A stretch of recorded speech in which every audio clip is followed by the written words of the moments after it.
Welcome back, students. We are starting with another chapter of company law, that is distribution of profits.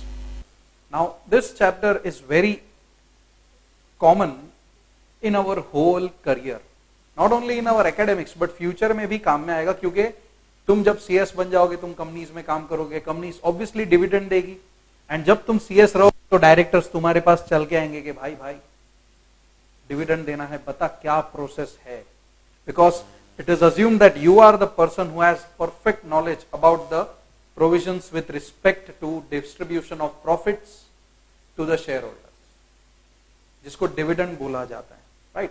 Now see, सबसे पहले let us keep this word aside, dividend, let us understand distribution of profit. अब ये distribution of profit क्या है? यहाँ पे distribution of profit is nothing but profits को distribute करना. इजी एकदम सर? नहीं, लेकिन इतना भी इजी नहीं है.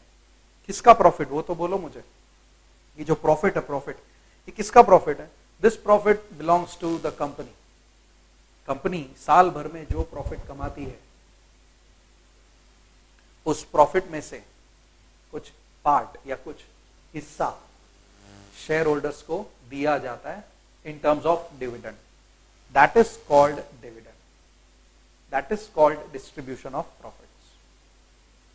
जो डिविडेंड दे रहे हैं, जो डिस्ट्रीब्यूशन ऑफ प्रॉफिट हो रहा है, it is nothing but dividend given to the share holders. Profit किसका है? प्रॉफिट कंपनी का है, राइट? डोंट थिंक कि प्रॉफिट किसी और का है. प्रॉफिट कंपनी ने कमाया. देखो, एक लॉजिक समझो. तुम शेयर होल्डर्स थे, तुमने कंपनी को क्या दिया? पैसा. तुमने कंपनी को क्या दिया? पैसा. एंड इन पैसों से कंपनी ने क्या किया? बिजनेस चलाया. इन पैसों से कंपनी ने क्या चलाया? बिजनेस चलाया. एंड जब ये कंपनी बिजनेस चला रही थी, उसी दौरान पैसा भी कमाया. किसने? तो कंपनी ने. अभी सोचो, तुम्हारे पैसों से कंपनी ने बिजनेस किया, तो उसी पैसों से प्रॉफिट कमाया. डोंट यू थिंक इस प्रॉफिट का कुछ हिस्सा तुम्हें देना चाहिए? सो अगर कंपनी चाहती है, if company wants that it should pay some amount in terms of profits, in terms of distribution of profits to the share holders, तो कंपनी शेयर होल्डर्स को क्या देगी? डिविडेंड देगी. ठीक है? कंपनी शेयर होल्डर्स को क्या देगी? डिविडेंड देगी. Dividend is nothing but company अपने प्रॉफिट का हिस्सा किसको बांटेगी? शेयर होल्डर्स को बांटेगी. बराबर, right? Talking about shareholders, there are two types of shareholders, right? Let us go to the another side of this page. Now see, if we see shareholders, right, तो मैं यहां पे लिखता हूं, right? As you can see on your screen, मैंने heading में share holders लिखा. Share holders है ना, दो टाइप के होते हैं. बराबर?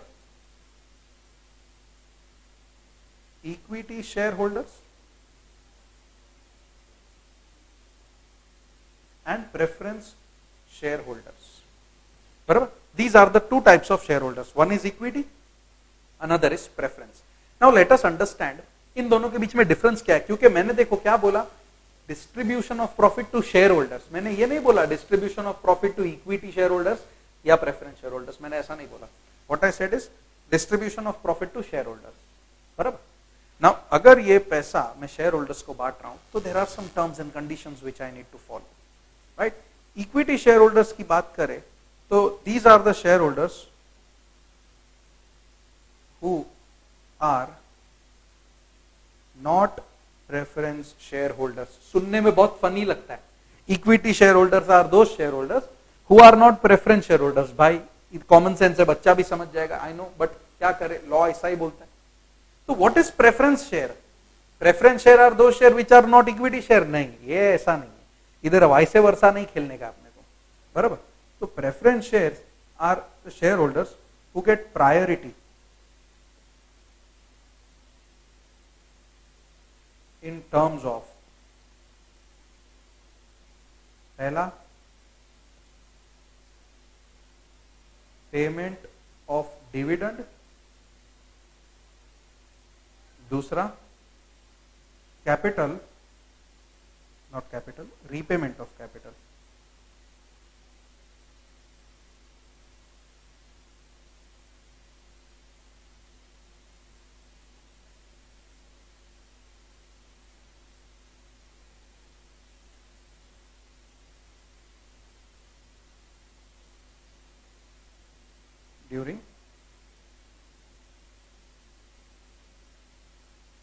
Repayment of capital during winding up. As you can see on your screen, मैंने दोनों का डिफरेंस खाली एक शॉर्ट में बनाया हुआ है, right. Share holders, equity share holders who are not preference share holders. Preference share holders, common sense use करना, ऐसा मत लिख देना कि they are not equity share holders, नहीं। Preference share holders are those share holders who get priority in terms of, और you can say preference in terms of two things. One is payment of dividend, मतलब अगर dividend देना है तो पहले preference share holders को मिलेगा, बाद में इक्विटी शेयर होल्डर्स को मिलेगा। पहले प्रेफरेंस शेयर होल्डर्स को डिविडेंड दिया जाता है, बराबर, पहले प्रेफरेंस शेयर होल्डर्स को डिविडेंड दिया जाता है, एंड उसके बाद repayment of capital at the time of winding up. Now see what is winding up. Winding up में क्या होता है, what happens in winding up?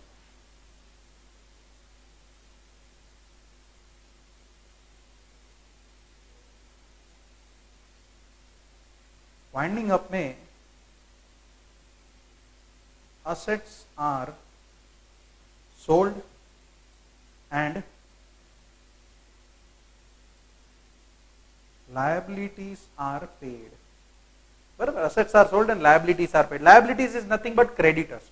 मान के चलो अगर कंपनी राइट वाइंडिंग अप होती है तो असेट्स सोल्ड किया और पैसा आया 100 करोड़, 100 करोड़ के असेट्स बेचे, बराबर।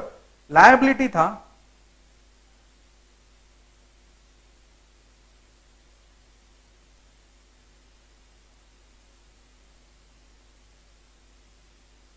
लायबिलिटी है 60 करोड़ का, बराबर। सो अगर 100 माइनस 60 करता हूं तो बैलेंस कितना बचा, 40 करोड़ बैलेंस बचा, राइट। ये मेरा लायबिलिटी पे हो गया। अब ये जो 40 करोड़ है इसका क्या होएगा? Now in this let us से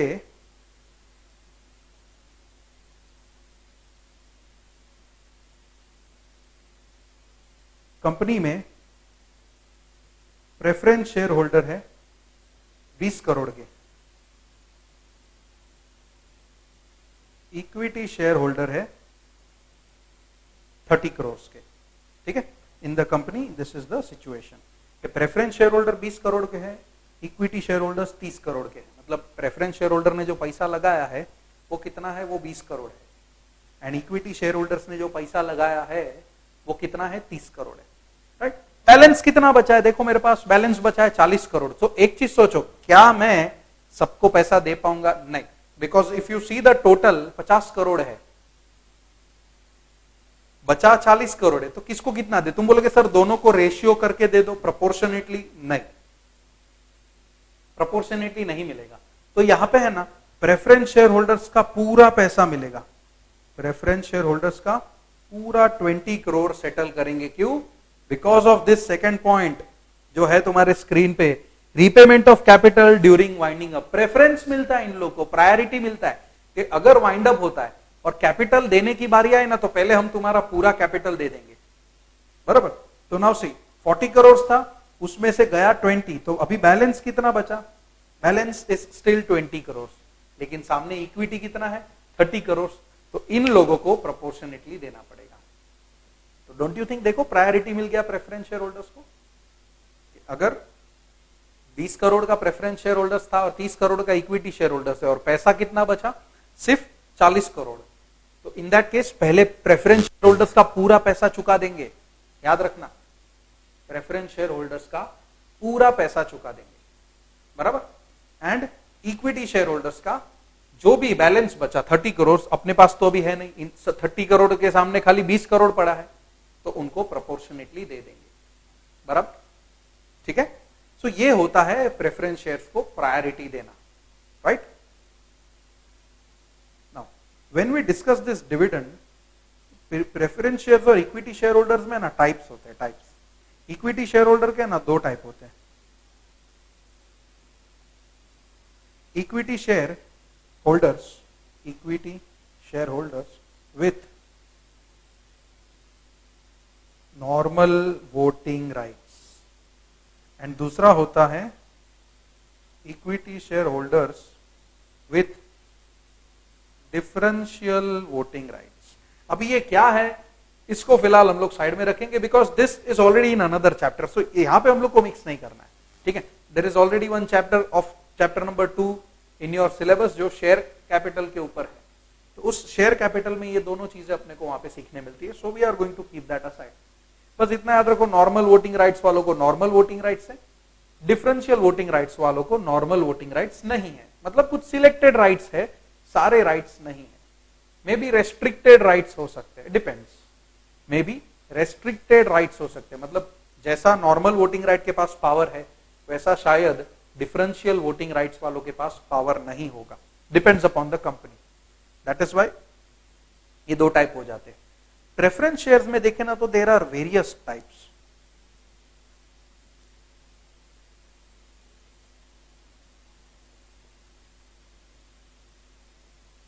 इफ यू सी, एक होता है रिडीमेबल, दूसरा होता है इररिडीमेबल.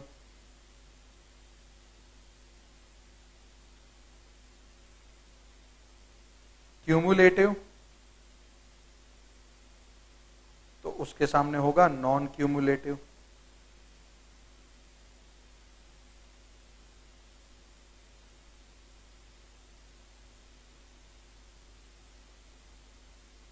पार्टिसिपेटिंग तो उसके सामने हो जाएगा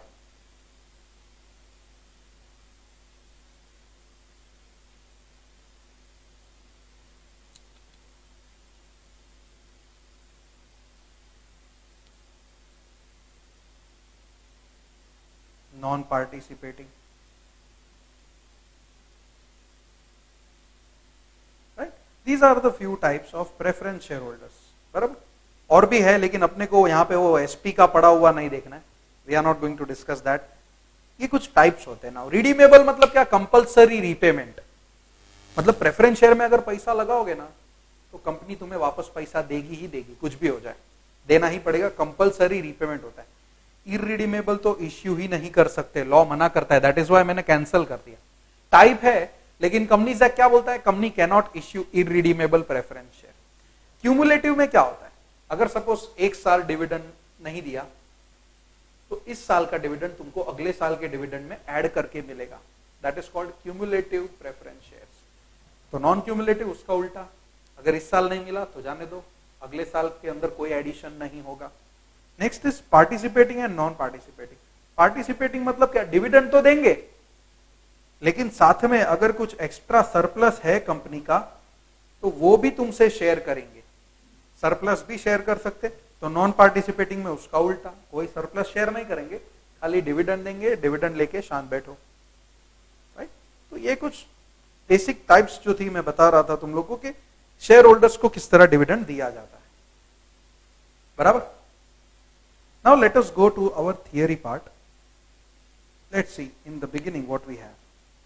Wherever as we go to the first page, it is the meaning and definition of dividend. Now before we see anything, you can see some pictures.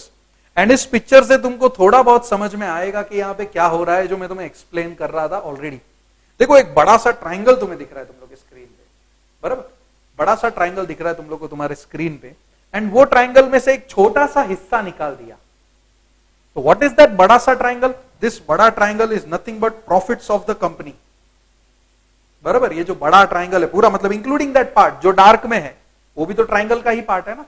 तो उस बड़े पार्ट में से देखो छोटा ट्राइंगल बाहर निकाला, that is nothing but dividend. मतलब बड़े ट्राइंगल में से एक छोटा सा पार्ट निकाल दिया. दैट छोटा सा part is the amount distributed as profits to shareholders. is the amount distributed as profits to shareholders. दिख रहा है? देखो ट्राइंगल, बीच में नोट एंड उस तरफ shareholders. Right, as you can see on your screen as well. तो ये तो था डायग्रामेटिक रिप्रेजेंटेशन. अपने को एग्जाम में डायग्राम नहीं बनाने, या we can make charts and all, but ऐसा डायग्राम ट्राइंगल बना के ये वो कुछ समझ, मतलब this is just for your understanding. बराबर.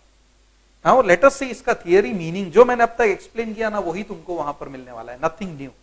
Right, so see first if you see, थोड़ा बहुत थियरी है, आराम से one sentence each. The dividend can be defined to means the share received by the shareholder of the company, profits legally available for distribution and dividend among other members. Thus, Dividend are sums of money to be paid to the members of the company out of the profits made by the company. बराबर?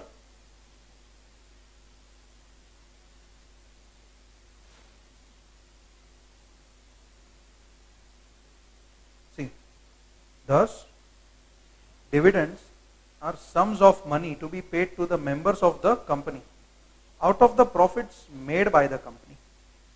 Company ने जो profit कमाया है, बराबर, उसी में से कुछ हिस्सा मेंबर्स को बांटा है, बराबर. तो ऐसे हिस्से को हम लोग क्या बोलते हैं? Distribution of profit. बराबर, ऐसे हिस्से को हम लोग क्या बोलते हैं? Distribution of profit. And it is nothing but dividend. जो the first word you can see in red colour, dividend, right. मैंने उसको हाईलाइट करके रखा हुआ है, बड़ा करके रखा हुआ है, so that we can easily find out कि जो भी हम लोग डिस्कस कर रहे हैं वो डिविडेंड के बारे में डिस्कस कर रहे हैं. Clear? It is a share of profits in the company. It may be noted that dividend is paid to shareholders in proportion to the amount paid upon shares held by them. तो ये एक interesting line है. In proportion of the amount of shares paid up on shares held by them. अभी इसको देखो, diagrammatically बताता हूं मैं, राइट.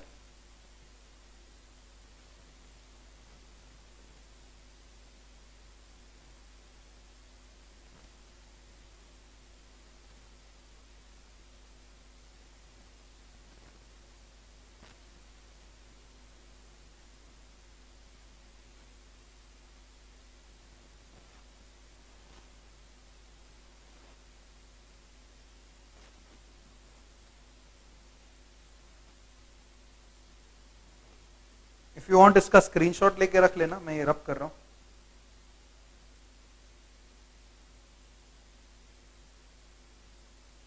ना मान के चलो तुम लोग कौन हो? तुम लोग मेरे शेयर होल्डर्स हो, ठीक है. You are my shareholders, ठीक है. देखो पेड अप किस तरह मैं देता हूं, राइट.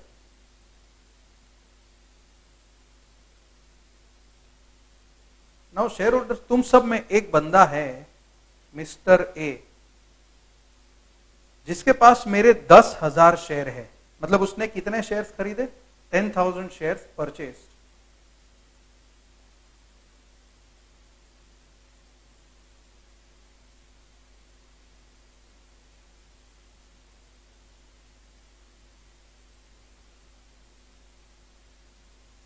Of ₹10 each. ये 10,000 के शेयर उसने, सॉरी 10,000 शेयर खरीदे और एक शेयर का भाव क्या था? ₹10 पर शेयर. ओके, मैं 10 पे बेच रहा था, लेकिन mister A paid just ₹7, but ₹3 were yet to be paid. ₹3 अभी भी देना बाकी था, बराबर. मतलब उसने 10,000 के शेयर के लिए ₹1,00,000 नहीं, 70,000 दे के रखा है. दैट मीन्स उसने 70% पे करके रखा है. नाउ लेट अस सी, अगर मैंने डिविडेंड डिक्लेयर किया, ठीक है, मैं कंपनी हूं, डिविडेंड डिक्लेयर किया, मैं डिविडेंड दे रहा हूं, एवरी शेयर होल्डर ₹1,000. हर एक शेयर होल्डर को मैं कितना रुपया एज अ डिविडेंड दे रहा हूं? 1,000 दे रहा हूं. Okay, ₹1,000 I am giving as a dividend. तो बोलो मिस्टर ए को कितना दूंगा?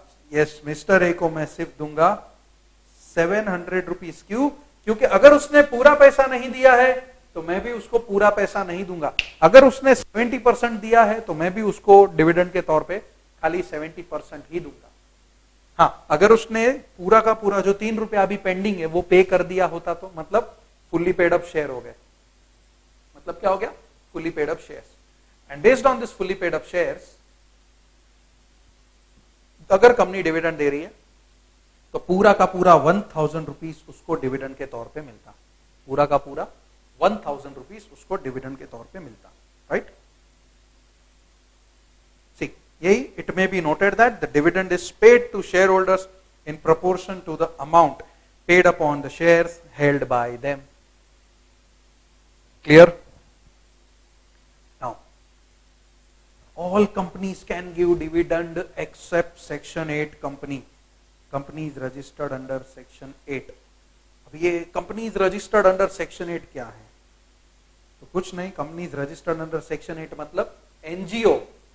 तुम लोग को एनजीओ तो पता ही होगा, राइट? यू एनजीओ मतलब ये चैरिटी वाला, समाज सेवा करने वाला, ये सब एनजीओ, जिसको एनपीओ भी बोलते हैं, नॉट फॉर प्रॉफिट ऑर्गेनाइजेशन। सो अगर तुम एक कंपनी हो जो कौन से सेक्शन में रजिस्टर हुई है? सेक्शन 8 में रजिस्टर हुई है, तो तुम लोग डिविडेंड दे सकते हो क्या? नहीं, डिविडेंड नहीं दे सकते। सर अगर प्रॉफिट हुआ तो क्या करेंगे? अगर प्रॉफिट होता है ना, इन केस अगर प्रॉफिट हुआ तो profit must be utilised in your objects only. और तुम्हारा ऑब्जेक्ट्स मतलब क्या? तुम लोग का बिजनेस। तुम लोग का बिजनेस क्या है? तो चैरिटी करना। तो मनी या profit must be utilised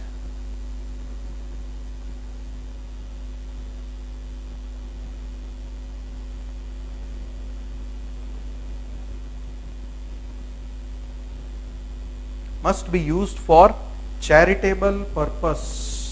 Clear? Must be used for charitable purpose. इसीलिए सेक्शन 8 कंपनी डिविडेंड नहीं दे सकता, इसीलिए ही सेक्शन 8 कंपनी डिविडेंड नहीं दे सकता, राइट? तो ये अपना ये पॉइंट भी हो गया, अपने को पता चल गया कि हर एक कंपनी डिविडेंड दे सकता है, लेकिन एक कंपनी डिविडेंड नहीं दे सकता। वो कौन सा है? Section 8 company. सेक्शन 8 मतलब कंपनी, सेक्शन 8 कंपनी मतलब क्या? NPO, companies not for profit. और एक्चुअल में इसको डिफाइन किया गया है companies with charitable objects.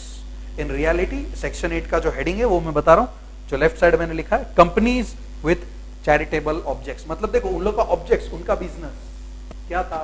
Charity था, चैरिटेबल वर्क करना था। That is why they are registered under section 8वां।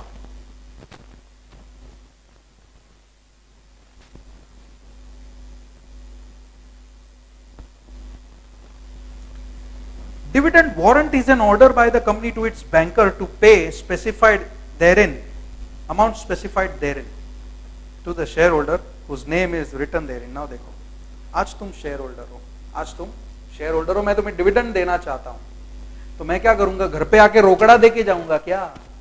केले भाई, मिस्टर है, तेरे गेट के नीचे खड़ा हूं, आके लेके जा तेरा पैसा डिविडेंड का, ऐसा होगा? नहीं। तो कंपनी क्या करेगी? एक तरीका है, डायरेक्ट बैंक अकाउंट में ट्रांसफर कर सकती है। इफ दैट इज पॉसिबल, वो ही कर दो।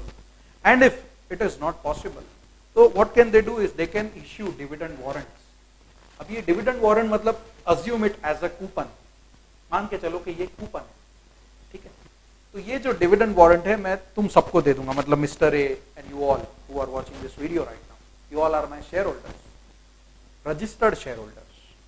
तो मैंने तुम सबके नाम का वारंट निकाला एंड सबको वारंट दे दिया। अभी तुम लोग क्या करोगे? वारंट में एक बैंक बताई गई होगी, फॉर एग्जांपल एचडीएफसी बैंक। तो अभी मेरा ब्रांच तो सपोज मुंबई में, तुम थोड़ी सारे के सारे मुंबई में रहते होगे। सो लॉ क्या बोलता है कि तुम ये वारंट लेके उस बैंक में जाओ, नॉट नेसेसरी उसी ब्रांच में जाना है, ठीक है? नॉट नेसेसरी के उसी ब्रांच में जाना है। You can go to this bank and show that warrant to the officer in the bank and he will provide you your money. Warrant दो और वो तुमको पैसा दे देगा। सी, तो वारंट क्या है? It is an order by the company. Company order दे रही है बैंक को कि अगर ये बंदा जो मेरा शेयर होल्डर है वो आता है ना, तो उसको चुपचाप इतना रुपया दे देना, खाली आईडी वेरीफाई करना, वरना कोई वारंट आके कोई भी लेके जाएगा तो फिर मजा नहीं आएगा, फिर मगजमारी होएगा। सो द पर्सन जिसके नाम पे मैं फेवर में वारंट दे रहा हूं, उसका आईडी वेरीफाई कर और उसको तू डिविडेंड का पैसा जो है, जितना भी रुपीज है, वो दे दे। It is an order. Holder of preference shares something related to rate of dividend. ठीक है? This is related to rate of dividend. तो जो preference share holder है ना, उनका रेट फिक्स होता है and are paid first. आ गया पॉइंट? Paid first. थोड़ी देर पहले मैंने बताया था कि they are paid first. However, preference shares holders are not entitled to treat preference dividend as a debt and sue for its payment. ठीक है? अब इसका मतलब क्या है? सबसे पहले कुछ चीज समझनी जरूरी है before we go to this line. However, preference share holders are not entitled to treat the preference dividend as a debt and sue for its payment. Sue मतलब क्या? केस करना। SUE, सू मतलब क्या? To file a case. Sue means what? To file a case.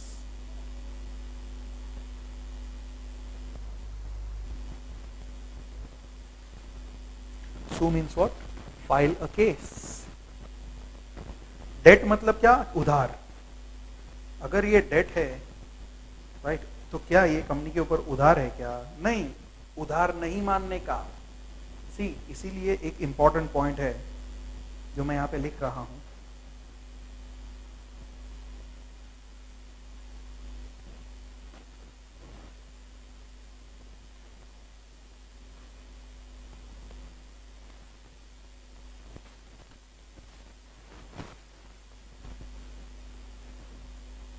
Dividend is paid only if it is declared. अगर बोला ना देंगे तो ही देंगे, अगर कुछ नहीं बोला तो जिद पकड़ के बैठने का नहीं, डिविडेंड दो ऐसा करने का नहीं. ठीक है. अगर कंपनी डिक्लेयर करती है कि डिविडेंड देंगे तो ही डिविडेंड देंगे, वरना नहीं देंगे, चाहे जो भी हो. तुम कितने भी बड़े महारथी क्यों ना हो, अगर कंपनी ने डिक्लेयर किया ना तो ही डिविडेंड मिलेगा, वरना डिविडेंड नहीं मिलेगा. इसीलिए प्रेफरेंस डिविडेंड को डेट मत समझ लेना. एंड चलो इसका और एक पॉइंट ले लेता हूं. If declared then it becomes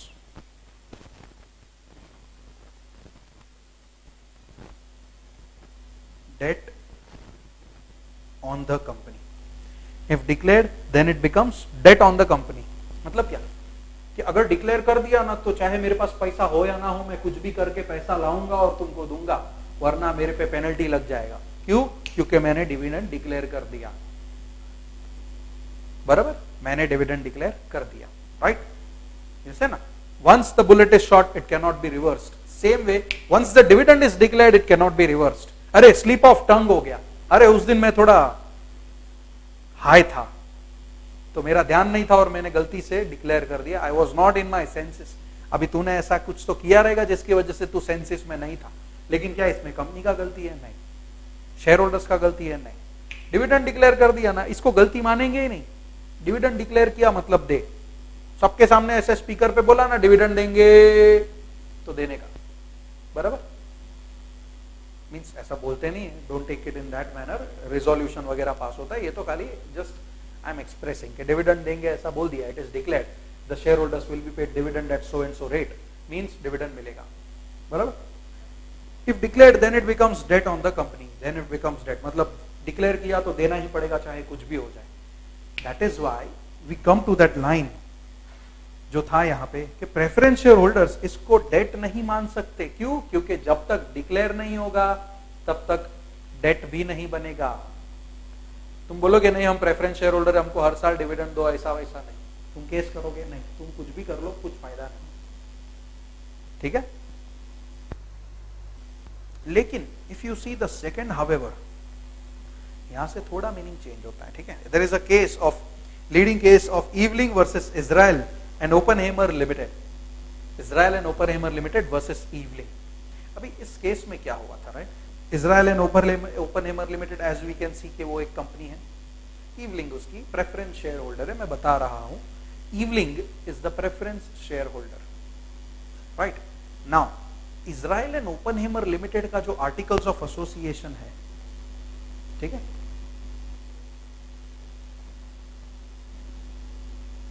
Israel and Oppenheimer limited का जो आर्टिकल्स ऑफ एसोसिएशन है,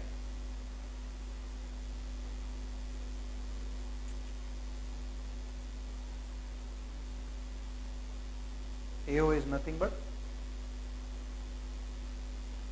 articles of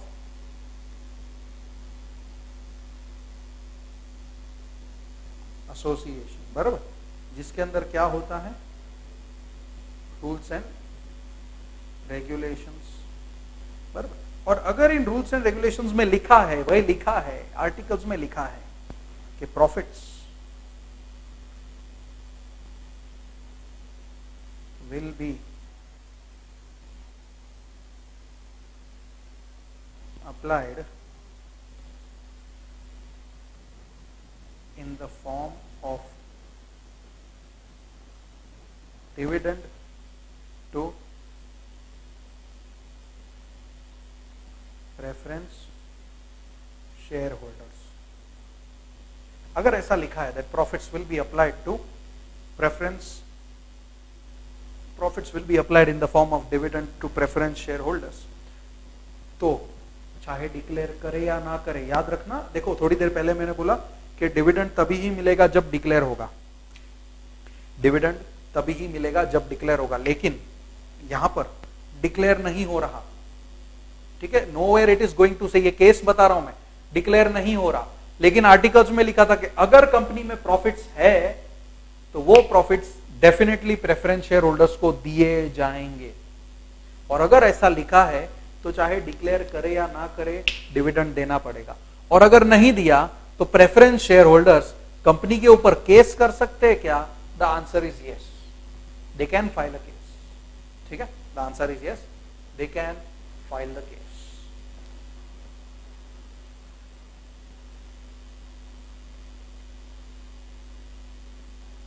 See, however, if the articles specify that company's profit shall be applied क्या? तो company's profit by way of payment of the preference dividend, the preference shareholder can sue for it even though it has not been declared.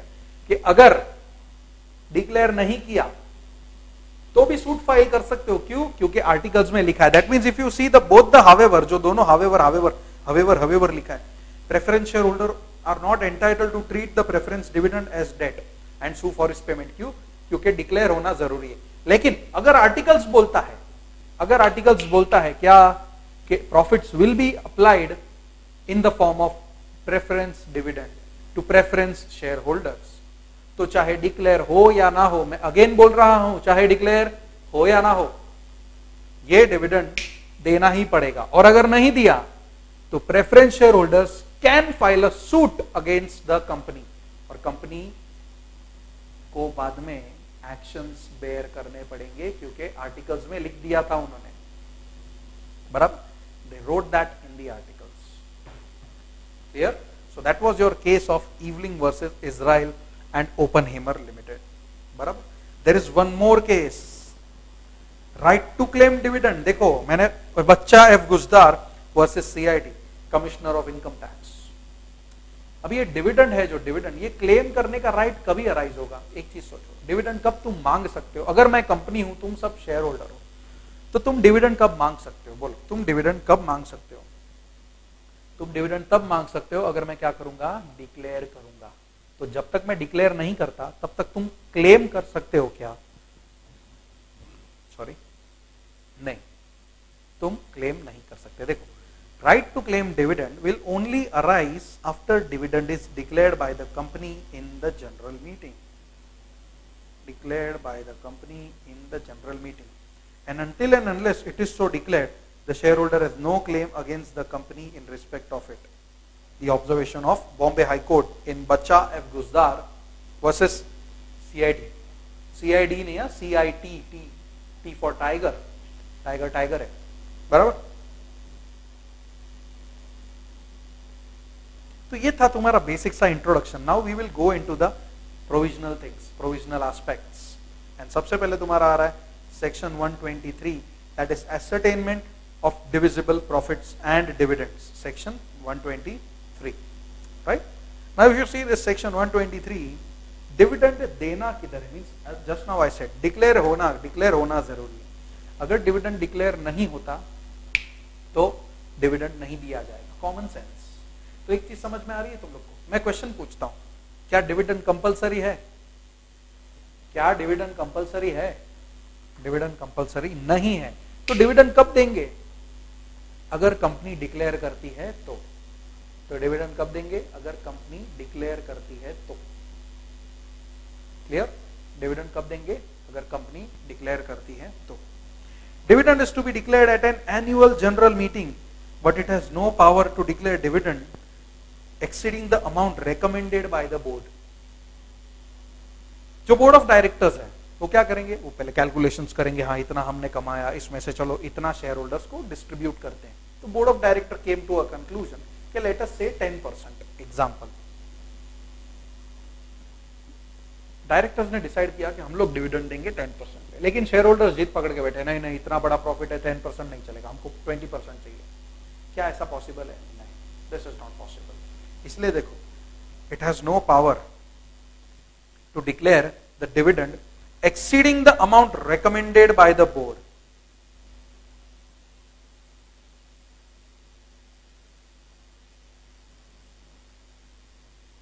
बराबर, exceeding the amount recommended by the board. And the very common line जो भी थोड़ी देर पहले मैंने बताया, you can see it in red color, that is on declaration dividend becomes a debt payable by the company. किसको? तो registered shareholders को, who are entitled to sue the company for non payment of declared dividend.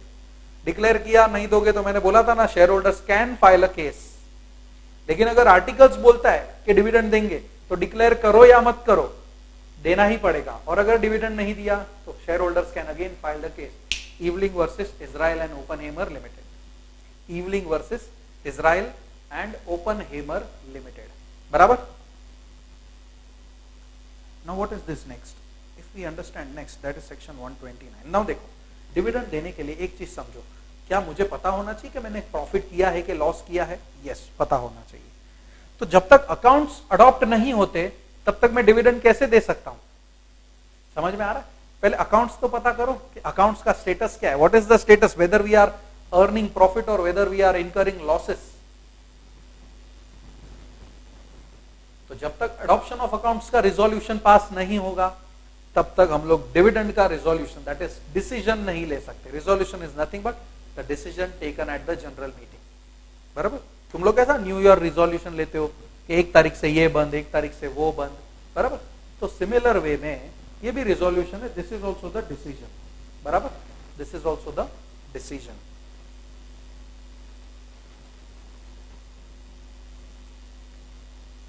तो देखो, अगर dividend declare करना है तो सबसे पहले अडॉप्शन ऑफ अकाउंट्स हो जाना चाहिए. इसलिए you see the line, company can not pass the resolution for declaration of dividend without passing resolution for adoption of annual accounts under section 129 of Companies Act 2013. Clear? There is one more case. If it is beyond the powers of the company, देखो dividend declare होता है at the AGM, as we saw on the very first point only.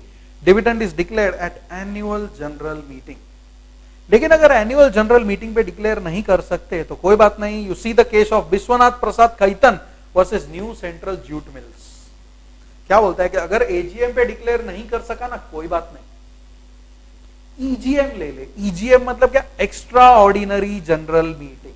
You see the last word of that paragraph, subsequent EGM. Subsequent मतलब अगली extra ordinary general meeting पे क्या करेंगे हम लोग? डिविडेंड डिक्लेयर कर देंगे. If it is not possible to declare at AGM due to some reasons, जो भी है. If it is beyond the powers of the company to declare further dividend after declaration of dividend at the AGM, however a company which do not declare dividend at an AGM may do so at subsequent EGM.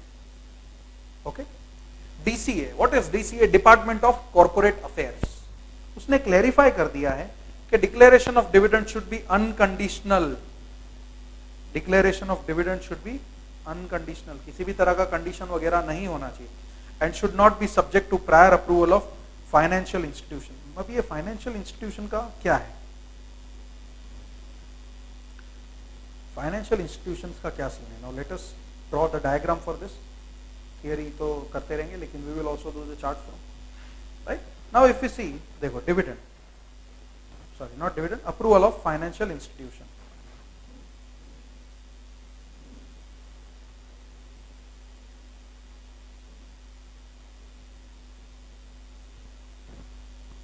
बराबर. Now approval of financial institution के related DCA क्या बोलता है? Not needed. DCA that is department of corporate affairs बोलता है कि financial institution का approval नहीं चाहिए. ये फाइनेंशियल इंस्टीट्यूशन का अप्रूवल मैं कब लूंगा? Any idea? मैं फाइनेंशियल इंस्टीट्यूशन का अप्रूवल कब लूंगा? जब मैंने उस इंस्टीट्यूशन से लोन लेके रखा है. क्या लेके रखा है? जब मैंने उस इंस्टीट्यूशन से लोन लेके रखा है. बराबर. अगर मैं उस इंस्टीट्यूशन से लोन लेके बैठा हूं तो वो, डोंट यू थिंक उसका पैसा अब तक चुकाया नहीं है और मैं गांव में पैसा बांट रहा हूं? ऐसा होता है कि नहीं होता? ऑफ कोर्स ऐसा होता है. So to avoid that problem, DCA बीच में आया. डीसी आके बोलता है, देखो हम नहीं बोलते अप्रूवल लो, लेकिन अगर तुम्हारे लोन एग्रीमेंट में लिखा है, कंपनी और लेंडर के बीच में लोन एग्रीमेंट हुआ है, उस लोन एग्रीमेंट में लिखा है क्या कि अगर डिविडेंड देना है तो हमारा अप्रूवल लेना है। हमारा मतलब किसका? उस फाइनेंशियल इंस्टीट्यूशन का। तो after obtaining the approval of financial institution, the dividend can be declared if mentioned in the loan agreement. तो approval needed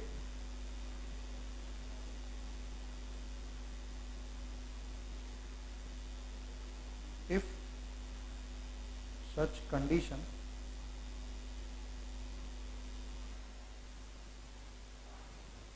is mentioned in the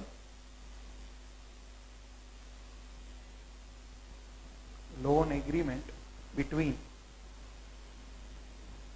the borrowing company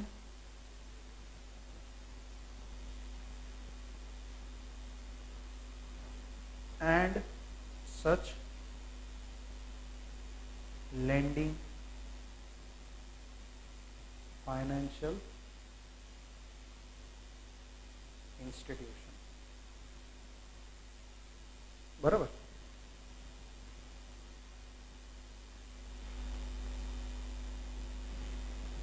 right, and such lending financial institution. Right, एकदम very much forget theory, ये chart form याद रखने का। देखो क्या बोलता है, approval of financial institution, DCA बोलता है। डीसीए मतलब क्या? Department of corporate affairs. बोलता है नहीं चाहिए, क्या नहीं चाहिए? Approval of financial institution. लेकिन लेकिन लेकिन लेकिन डीसीए साथ में यह भी बोलता है कि अगर तुम्हारे एग्रीमेंट में लिखा है ना, तो मैं बीच में नहीं आऊंगा। मैं मतलब कौन? डीसीए। क्यों? जो करना है करो, तुम्हारा लोन एग्रीमेंट तुम जानो और वो जाने, मुझे कुछ लेना देना नहीं है। अगर वो बोलता है अप्रूवल लेना पड़ेगा तो लेना पड़ेगा। क्यों? क्योंकि तूने उससे लोन लिया है, you have entered into an agreement. जो भी टर्म्स एंड कंडीशन है उसके नीचे तूने साइन किया है, तो फिर डीसीए तुझे बचाने नहीं आएगा। Right, that is same thing which is given in our theory, and as you can see the DCA has clarified that approval of financial institution is not needed. However, approval should be taken from financial institution or banks wherever required as per the loan agreement before dividend is declared. आ गया point? loan agreement as per the loan agreement before the dividend is declared.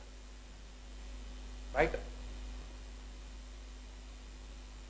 Next is sources of dividend, the second concept under section 123 कि भाई dividend देना है। देख, मैं पैसा बांटना चाहता हूं तो मेरे खुद के पास भी तो पैसा होना चाहिए ना। मैं पैसा बांटना चाहता हूं तो मेरे खुद के पास भी तो पैसा होना चाहिए। बराबर? तो सी, इसको भी हम लोग पहले ड्राफ्ट करेंगे and then we will see the theory, because that becomes very interesting manner. Right, तुमको क्या करना है, तुम ये सब नोट्स के स्क्रीनशॉट्स लेते रहना and you can copy them in your notebook, because you will get the theory but you will not get this charts. ये charts is the part of explanation, right? So हर एक charts के तुम लोग screenshots ले सकते हो while the video is continuing.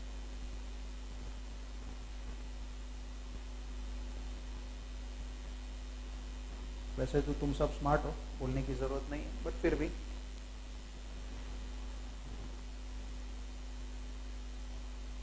sources of dividend, right?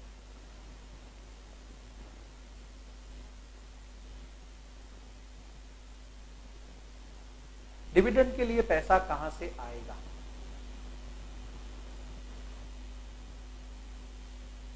Capital होता है ना, कैपिटल, कैपिटल में भी पैसा पड़ा है। क्या कैपिटल का पैसा ले सकता हूं मैं? नहीं,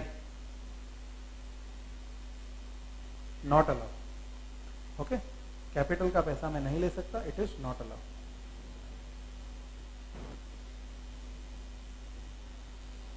लेकिन प्रॉफिट्स, प्रॉफिट्स में से ले सकता हूं? यस। तो प्रॉफिट में देयर आर 3 प्रॉफिट्स। पहला करंट ईयर प्रॉफिट, दूसरा accumulated profits of previous year, तीसरा ग्रांट्स given by CG या SG।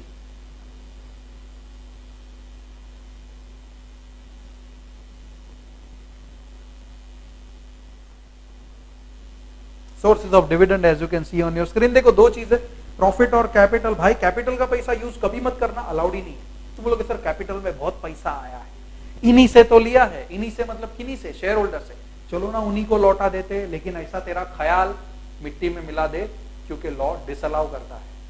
बराबर, लॉ क्या करता है? लॉ डिसअलाउ करता है। बराबर,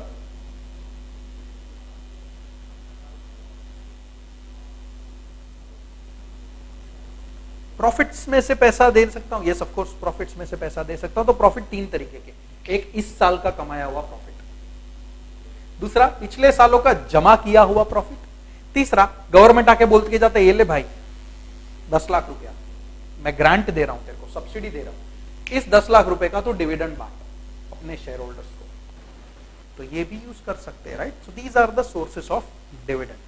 बराबर, एज यू कैन सी। पहला क्या है? देखो रेड में देखो, never paid out of the capital but shall be declared only out of profit. पहला ए और बी मैटर खत्म कर देता है। क्या बोलता है कि कैपिटल में से नहीं दे सकते, लेकिन हां रे प्रॉफिट्स में से तो दे सकते हैं। And third, sorry not third, and the conditions with respect to profits are the 3 conditions. Right, central government को लाल क्यों नहीं किया मैंने? सेंट्रल गवर्नमेंट को भी लाल होना चाहिए, कोई बात नहीं, ह्यूमन मिस्टेक, ह्यूमन इंसान गलतियों का पुतला होता है। तो सेंट्रल गवर्नमेंट भी लाल कलर में ऐसा मन की आंखों से देख लेना। ठीक है, देखो profits for the year in which dividend is to be paid, for the year in which मतलब करंट ईयर का profit. Undistributed profit of previous financial year मतलब अक्यूमुलेटेड प्रॉफिट। लैंग्वेज पे मत जाओ, मतलब समझो। अगर मैं अक्यूमुलेटेड बोलता हूं तो जमा किया हुआ, तो जमा क्यों हुआ? क्योंकि डिस्ट्रीब्यूट ही नहीं किया था। तो देखो undistributed profits is nothing but the accumulated profits of the previous years. And third is grants given by government. देखो money provided by central government or state government for payment of dividend. बराबर, in pursuance of guarantee given by the concerned government. मतलब government ने guarantee दिया था कि हाँ तुम इस कंपनी में पैसा लगाओ, कंपनी नहीं देगी तो हम डिविडेंड देंगे, हम कंपनी को पैसा देंगे एंड वो डिविडेंड देगी। ठीक है, तो ऐसे सिचुएशन में गवर्नमेंट से मिला हुआ पैसा भी डिविडेंड के लिए यूज किया जा सकता है। गवर्नमेंट ने भी कौन से पर्पस से दिया था भाई? डिविडेंड देने के पर्पस से ही दिया था। गवर्नमेंट ने कोई लैंड वगैरह परचेस करने के लिए पैसा नहीं दिया। गवर्नमेंट ने जो पैसा दिया सीधा सीधा बोल के गया कि ये ले भाई, ये पैसा ले और अपने शेयर होल्डर्स में जाके बांट दे। क्यों? क्योंकि मैंने मतलब गवर्नमेंट ने क्या लिया था? गारंटी लिया।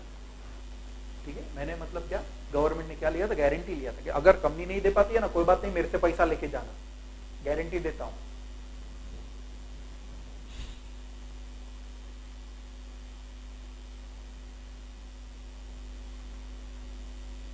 Now the next 2 points what you see on your screen is transfer to reserves.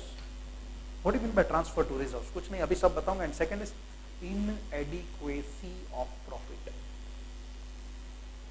Transfer to reserve कुछ नहीं है, बस अगर तुम डिविडेंड डिक्लेयर करना चाहते हो, बराबर, अगर क्या करना चाहते हो? डिविडेंड डिक्लेयर करना चाहते हो तो क्या करो?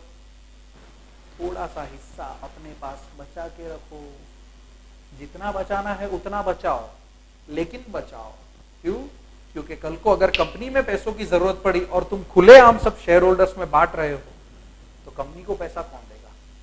है कि नहीं? तो नथिंग बट पहले खुद के लिए थोड़ा सेव करके रखो and then you can distribute the money in terms of dividend. तो नेक्स्ट पॉइंट वही अपना ट्रांसफर टू रिजर्व्स। देखो company may declare such dividend only after such percentage is transferred out of its profits to the reserves. बराबर, reserves में पैसा transfer हो जाएगा। Reserves is nothing but an account, जिसको हम लोग रिजर्व्स एंड सरप्लस करके बोलते हैं। अकाउंट्स में तुम लोग देखोगे। ठीक है, तो ये तो सा सिंपल सा पॉइंट, ट्रांसफर टू रिजर्व, कि अगर डिविडेंड देना है कोई बात नहीं दे, लेकिन एक छोटा सा काम कर, पहले खुद के लिए थोड़ा बचा के रख। कंपनी पूरा जो कमाती है सारा का सारा डिवाइड मत कर दे रहे, क्योंकि कल को कंपनी भी चलाना है, कंपनी का भी खर्चा होता है। अगर कंपनी का खर्चा फुलफिल करने के लिए पैसा ही नहीं बचा तो कंपनी तो इंसॉल्वेंट हो जाएगी। बराबर, तो इसीलिए पैसा बचा के रख। Fourth is inadequacy of profits. What do you mean by inadequacy of profits? If owing to inadequacy or absence of profits in any year and a company proposes to declare dividend out of accumulated profits, बराबर. If any previous financial year or years and transferred to free reserves, such declaration shall not be made except in accordance with company's declaration and payment of dividend rules 2014. अभी ये क्या बोलता है कि अगर suppose इस साल तूने प्रॉफिट नहीं कमाया, इस साल तू लॉस किया एग्जांपल, लेकिन तेरे पास पिछले साल का प्रॉफिट पड़ा है.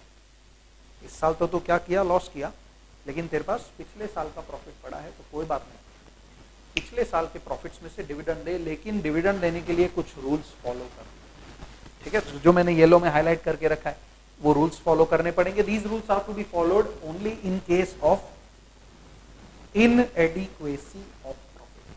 अगर भर के प्रॉफिट पड़ा है ना मेरे पास एकदम भर भर के, तो मुझे ये रूल्स फॉलो करने की जरूरत नहीं है. I don't need to follow this rules. लेकिन अगर मेरे पास रेस्ट्रिक्टेड अमाउंट है या लॉस है, जो भी है, तो मुझे ये रूल्स फॉलो करने की जरूरत पड़ेगी. सर ये रूल्स क्या है, तो we will be doing it in this chapter, but not now, in the next slide, मतलब नेक्स्ट पार्ट, क्योंकि अभी कुछ पॉइंट्स पढ़ रहे हैं हम लोग. ऐसे इफ यू वांट टू सी मैं दिखा सकता हूं.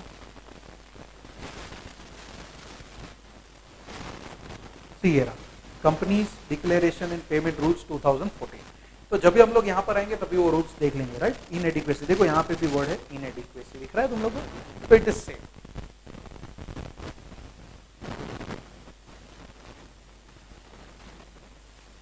Fifth point, depreciation to be provided. A company can declare dividend only after providing the depreciation on depreciable asset at the rates specified in Schedule 2 to the Companies Act 2013. मतलब क्या बोला, अगर dividend देना है तो पहले डेप्रीसिएशन भी पास कर. तुम लोग अकाउंट्स में करते होंगे, टू डेप्रीसिएशन, दो एंट्री मारते हो तुम लोग डेप्रीसिएशन का, बराबर. एक असेट में से सपोज लैंड एंड बिल्डिंग पे 10%, तो असेट साइड में जाओगे, लैंड एंड बिल्डिंग के अंदर से 10% माइनस कर दोगे, और उतना ही amount profit and loss account debit side में दिखाओगे, to depreciation on plant and machinery, land and building जो भी मैंने बोला, तो वो अमाउंट सेम हो जाएगा, right. So before declaring dividend make sure तुमने डेप्रीसिएशन प्रोवाइड किया. अगर डेप्रीसिएशन प्रोवाइड नहीं करोगे तो डिफॉल्ट हो जाएगा. पहले डेप्रीसिएशन प्रोवाइड करो, फिर जाके डिविडेंड दो, बराबर. Set off previous losses and unabsorbed depreciation. Set off previous losses. Now what do you mean by previous losses? अगर मान के चलो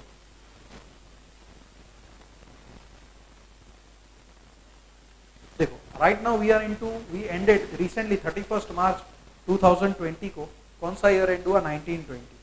तो लेट अस से 18-19 में मैं लॉस में था 1 करोड़, 1920 प्रॉफिट कमाया 2 करोड़. अभी मुझे 1920 के लिए डिविडेंड देना है, तो बोलो मैं पहले क्या करूंगा, इस लॉस को एडजस्ट करूंगा. So -1 crore plus 2 crore is equal to 1 crore is the balance. और इस 1 करोड़ में से मैं क्या करूंगा, इस 1 करोड़ में से मैं डिविडेंड डिक्लेयर कर दूंगा, बराबर. I will pay the dividend. इसलिए देखो पहले लॉस को सेट ऑफ किया है. जो 1 करोड़ का लॉस है इसको मैंने क्या किया, सेट ऑफ.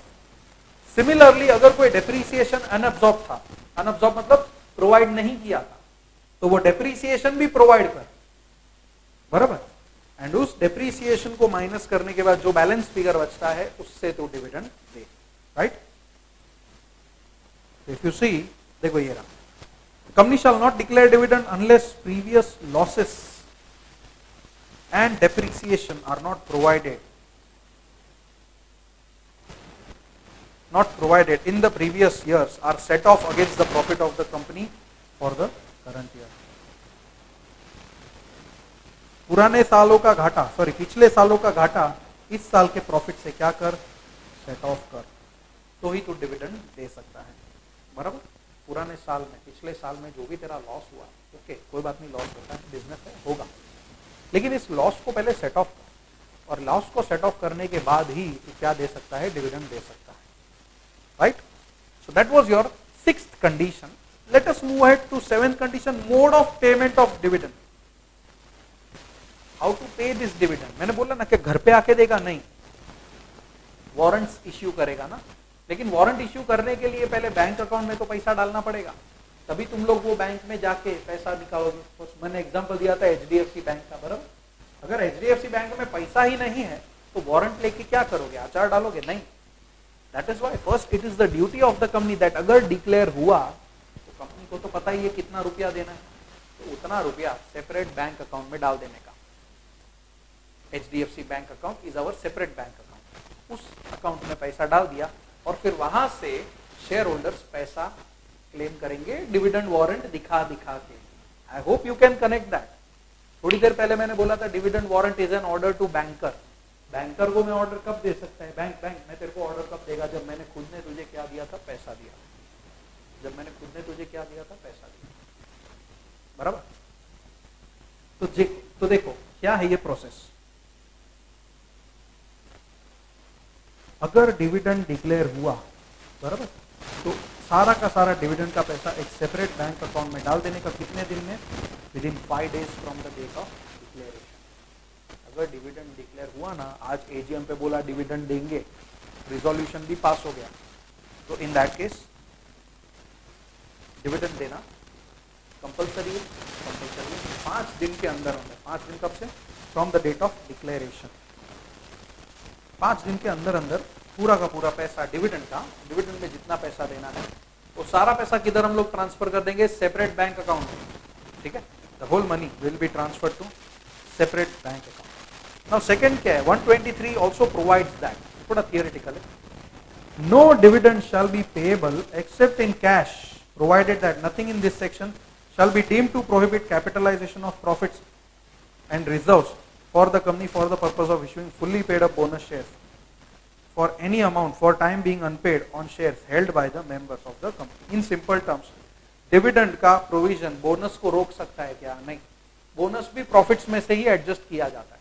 सो अगर डिविडेंड है तो उसके सामने बोनस को अटकाने का कोई लॉजिक बनता नहीं है। That is why no dividend shall be payable except in cash, मतलब कैश देने का, काइंड में नहीं देने का। मैं बोलूंगा डिविडेंड की जगह पे ले 10 AC लेके जा, बेचेगा ना तो जो पैसा आता है वो समझ ले अमाउंट ऑफ डिविडेंड। ऐसा नहीं होता, कैश देना पड़ेगा। नो डोंट थिंक रोकड़ा, चेक के थ्रू भी दे सकता हूं, लेकिन काइंड में नहीं दे सकता। बस इतना याद रखना, पैसों के बदले कुछ चीज, सामान दे सकता हूं, नहीं दे सकता। No dividend shall be payable except in cash provided that nothing in this section shall be deemed to prohibit the capitalization of profits and reserves for issuing fully paid up bonus shares or paying up any amount for being unpaid। मतलब अगर unpaid है तो bonus का एक rule होता है कि पहले उसको फुल्ली पेड अप करो फिर जाके बोनस दो, तो वो सब करने के लिए प्रोहिबिट नहीं कर सकता ये सेक्शन, ठीक है। वो बिंदास तुम लोग दे सकते हो। बोनस अलग चलता है, डिविडेंड अलग चलता है, राइट। बोनस का सेक्शन होता है 55, डिविडेंड का सेक्शन होता है, सॉरी बोनस का सेक्शन होता है 63 एंड डिविडेंड का सेक्शन होता है अपना ये 123, बराबर।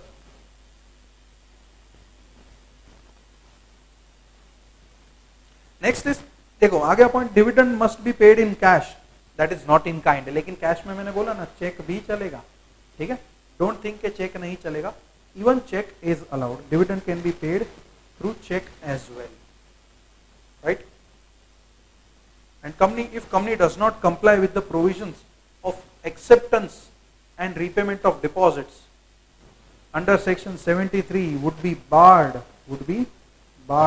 इससे barred for payment of dividend, ठीक है। barred मतलब क्या? You are disallowed। अब ये sections क्या है उसको तो फिलहाल जाने दो, because that is in different chapter, but मैं सिर्फ basic points बताना चाहूंगा कि section 73 and 74 this talks about acceptance of deposits and repayment। अगर डिपॉजिट एक्सेप्ट करने में डिफॉल्ट किया या रीपे करने में डिफॉल्ट किया, जो भी है, बराबर, तो अगर डिपॉजिट्स का पैसा डिफॉल्ट में रखा है, मतलब रीपे नहीं किया है, तो डिविडेंड नहीं दे सकते। कॉमन सेंस सोचो ना, किसी का पैसा अटका कि किसी दूसरे को पैसा देने का ये कुछ पॉइंट बनता है क्या? नहीं। क्या उनको इक्विटी शेयर होल्डर्स को देना कंपलसरी था? नहीं भाई, कंपलसरी नहीं था। क्या डिपॉजिटर्स को लौटाना कंपलसरी था? हाँ यार कंपलसरी था। तो पहले वो करना, क्यों डिविडेंड दे रहा है? सोचने वाली बात है ना। दैट इज व्हाई कि अगर तुमने डिपॉजिट्स का पैसा अटका के रखा है तो डिविडेंड नहीं दे सकते। You are barred to declare the dividend, right. तो लास्ट जो हमने 2 पैराग्राफ पढ़े वो क्या थे? In cash that may be paid in cheque warrant और any electronic mode and would be barred अगर डिफॉल्ट है किसका 73 एंड 74 का। Point number 8 is interim dividend. भाई डिविडेंड दो तरीके के होते हैं, let me tell you. Dividend दो तरीके के होते हैं। अब तक तो हम लोग वो डिविडेंड ही खेल रहे थे ना, अब ये नया वर्ड आ गया इंटरिम डिविडेंड। अब ये इंटरिम डिविडेंड क्या है? तो सबसे पहले देखो डिविडेंड के दो टाइप्स,